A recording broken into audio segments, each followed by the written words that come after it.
Hi, welcome to a reading of the book Chaos Storm, the first installment in the series Signs of the End by Tarek Badr. If you enjoy this experience, please do not forget to subscribe, share, and like this video. Prologue. Magius stumbled over the broken body of a fused. He was tired and bleeding but could not spare a moment to rest as another fused approached him. Shaped like a human but made entirely of stone, the fused were the stuff of nightmares. The one that approached was at least 8 feet tall. Chaos ran through its veins, and its eyes burned the deep orange of chaos. Magius stretched out his hand and red light coalesced into a massive double-bladed axe. He charged the fused and sliced through its right leg. Iron would fail to leave a scratch on the hard stone of the fused, but his axe was of no metal. It was pure power. It cut through the fused like a hot knife through butter. The fuse screeched and fell to the ground. It tried to grab Magius as it fell, but he avoided the claw-like hand and cut the beast's head off. The burning eyes winked out. Horns continued to blow in the distance.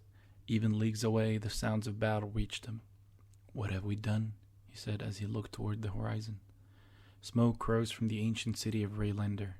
At the center of the city, the pyramid that once filled the world with radiant red light stood dark, dead. The sands shifted beneath him, and he turned to see another. It jumped the distance between them and was about to crash into Magius when a bolt of red light hit the creature midair. The hit sent the fused to Magius' side, where he made quick work of the fallen beast. He turned to the source of the bolt and saw his wife, Lysa. He made his way toward her while the storm raged. He hoped the dust and howling winds could hide them as they ran for their lives. Lysa carried a precious bundle, a little boy. Their companions were all but lost to them. Some have died, others stayed, and the most unfortunate souls were caught by their enemy. In a few moments, the storms would carry more than dust and stone. It would carry chaos, the bane of existence. Magius grabbed his wife and urged her onwards. They were a few steps behind what's left of their groups, and he did not wish to lose sight of them. Screams of pain echoed around them as their dark hunter preyed on their friends. He turned to his wife, looking troubled. "It's no use, Lysa. He's coming for us. This is pointless." She shook her head. "We have to keep going, Magius. For the boy. For everyone." "He will not stop until he kills us, my love," Magius said. "We have to save him," Lysa said. She was as beautiful as the day he met her, flowing blonde hair and beautiful blue eyes. Magius looked around desperately. He reached into his bag and shook his head. "Even if we can escape, Lysa, we don't have enough power to shield ourselves for long. The storm is coming, and it's going to last for at least a day or two." Lysa's golden hair fell onto her face, hiding her eyes and her tears. "What if we give them our stones, Magius?" she said. He did not stop, but his steps slowed. She looked at her husband sympathetically. The once mighty Magius now looked deflated, as if her words punched all the air out of him. He had retained his regal look and his muscular physique through the years. Since the moment she met him, he was a paragon of strength. At this moment, however, he looked tired, defeated. "All right," he said, and took her hand. They started running toward the group ahead. "Walder!" Magius shouted, but the sound was devoured by the howling gust of wind. "Walder! Titana! Wait! Stop! Please!" Magius said, voice desperate. The huge Walder turned to him, eyes blazing. "No!" he barked, then grabbed Titana and continued onward. Magius and Lysa picked up their pace and started to close the distance. "Walder, you will never make it to the oasis before the chaos hits. You don't have enough stones," Magius said, but Walder ignored him and kept walking. Despite his size, he was older and slower than Magius. The fact that his companion Titana was sick did not help. She leaned on him so heavily he was almost carrying her.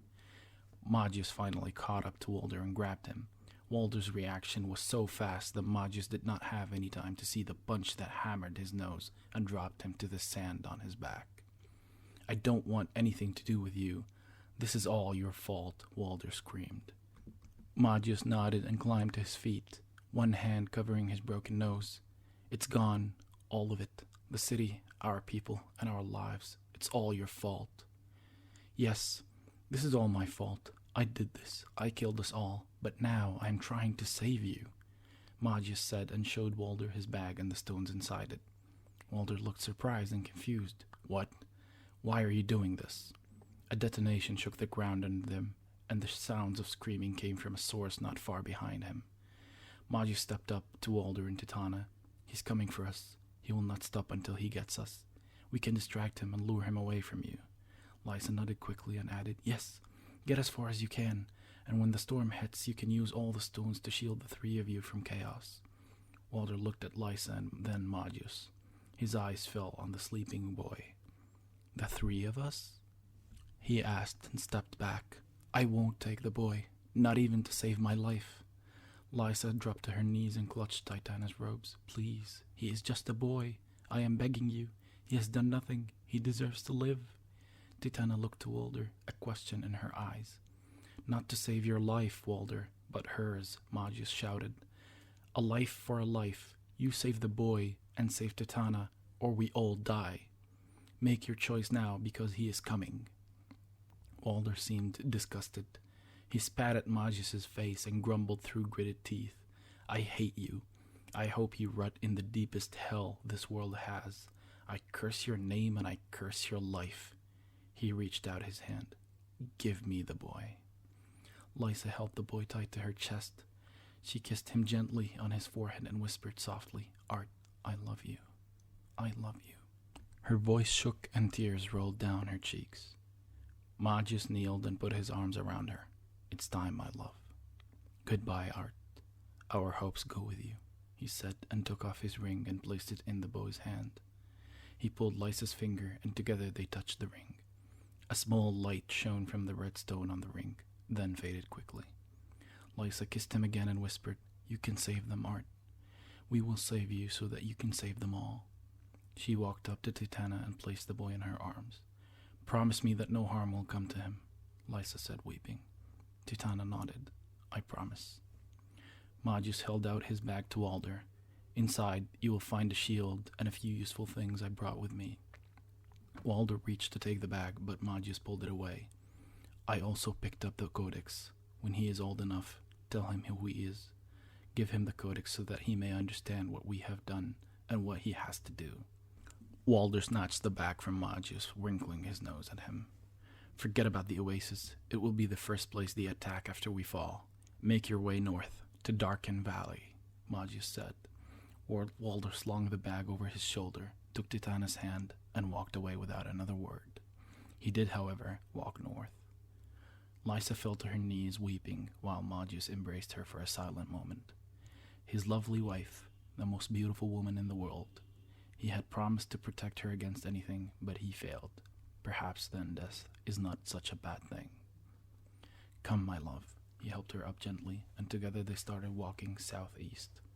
They walked in silence, broken only by the wind, mixed with Lysa's weeping. Magius was lost in thought. The past haunted him. Mistakes. So many mistakes. How many lives were lost today because of him? How many lives were ruined because of his choices and his plans? Magius Gold Crown, supreme prime of Raylander, leader, warrior, visionary, chosen. Given the holy gift of prophecy, and look where he was now, running aimlessly, waiting to die. I hope we did the right thing. Tired, so tired. How long have we walked? Far enough? What is this noise I hear? In the endless desert of Uratan, Magius and Lysa wandered haphazardly. They walked until they could no longer walk. Then they sat on a rock. Lysa cried. She cried until she could no longer cry. They sat in silence, husband and wife, wrapped in each other's arms, waiting, wondering, what will kill them first? Chaos? The fused? Without power stones they were defenseless, or would it be? A man dressed all in black stepped upon a sand dune. He was covered in blood, blood of friends. His face was hidden, but they knew it well. Where he went, death followed. He walked toward them, sword held in his right hand. His left hand glowed with the ominous orange of chaos. Magius, the architect of my torture, Gold Crown himself running away like a coward, the man in black said, his voice eerie and snake-like. Lysa, the biggest traitor this world has ever seen, he said, then raised his hands toward them. Where is the star? Where is the suit? The man in black asked. Gone. Buried in the vast sea of sand. You will never find them, Magius said. Lies, he growled, and power flared from his left hand. You have failed. You will never be a god, Lysa said. You could have been exalted among us. You were supposed to be the best of us. You are the traitor. The man in black stood silent, his hand glowing dangerously. I never wanted to be a god, but I have to. Only I can save humanity, he said. Well, you failed. You will never have the star, Magius said. There are other ways, the man said and pointed his hand at them. Laughter, a dreadful voice. Magius held his wife and whispered, Close your eyes. I love you. They did not see the man open his hand. They did not see chaos issuing from his hands. So, that's it for today's video. Please subscribe to get notified when the next video drops. Like and share the video with other like-minded people, and I'll see you next time.